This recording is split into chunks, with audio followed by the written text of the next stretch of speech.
तिथं पाणी बिनी आता थोडंफार काय करावं भिजले मध्ये बघायचं. मोठा पाऊस आला तर काय करावं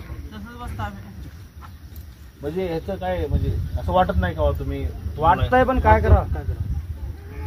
तुमचं शिक्षण नाही झालं काय? पोरांना शिकवायचं चांगलं. शिकायला टाकला समजा. बरोबर. इच्छा बघा कशी आहे आबाईंची की ह्यांच्या वाटेला जे जगणं आलंय ते आपल्या पोरांच्या वाटेला येऊ नये म्हणून पोरं सगळी त्यांनी शाळेत घातली. चांगली गोष्ट एक तरी किमान शाळेत घातलेत आणि शाळेत पोरं शिकले. रेशन वगैरे तुम्हाला इथे मिळतं. रेशन देतात तिथं. जर तुमच्या इथल्या आता राहणाऱ्या लोकांपैकी कुणी एखादी व्यक्ती मयत झाली, ती भर पावसात मयत झाली आणि त्या व्यक्तीला आपल्याला त्याचा अंत्यविधी करायचा आहे. त्यांना आपलं जाळण्याची प्रक्रिया असते, बरोबर आहे का नाही? जाळण्याची प्रक्रिया असते ना. आपण आम्ही पुरता. अच्छा. घटना घडली त्यासाठी जर आपल्या कुटुंबातील एखादी व्यक्ती मयत झाली आणि त्या व्यक्तीच्या आपल्याला तुम्हाला त्यांचा अंत्यविधी करायचा आहे, त्यासाठी तुमच्याकडे स्मशानभूमी आहे का? नाही काय जागा कुठं कुठं गावाकडे नाही. हिथं विचारलं. आता हिथं जर माणूस तुमचा एखादा मयत झाला, कोणाचा तर पाया पाहता पडून करायचं. आता काल केलं तसं झालं दुसऱ्याच्या शेतामध्ये इकडे असंच चालू आहे. जोपर्यंत तुम्ही जिवंत आहे तोपर्यंत पण तुमचं जगणं काय मान्य नाही. की अशीच सगळी सस्टेबल पट आहे आणि मेल्यावर सुद्धा तुम्हाला पुरायला जाळायला जागा नाही. आपण देश आपला प्रगती पथावर जातोय.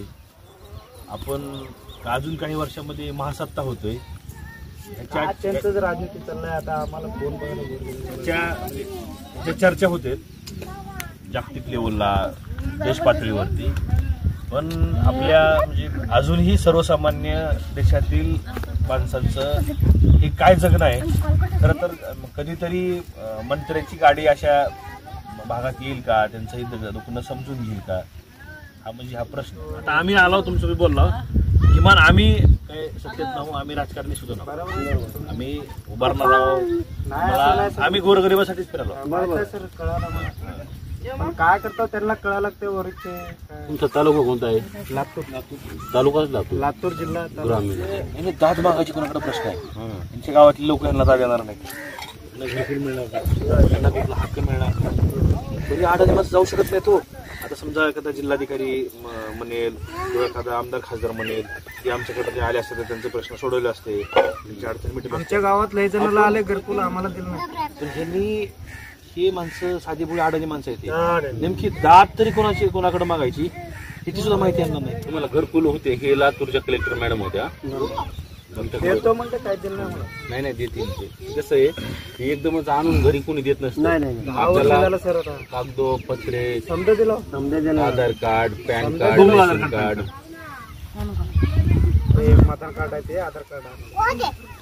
तिथं 4-2 वेळा जावं लागतं.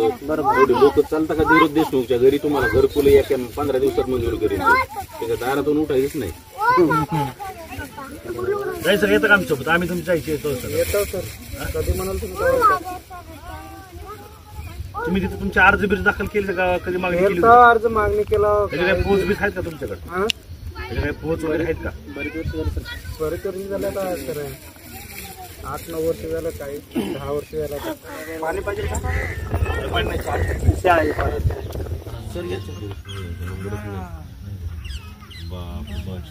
तुम्हाला बेसन आहे का? ते केलेलं काही नाही विचारलं मी.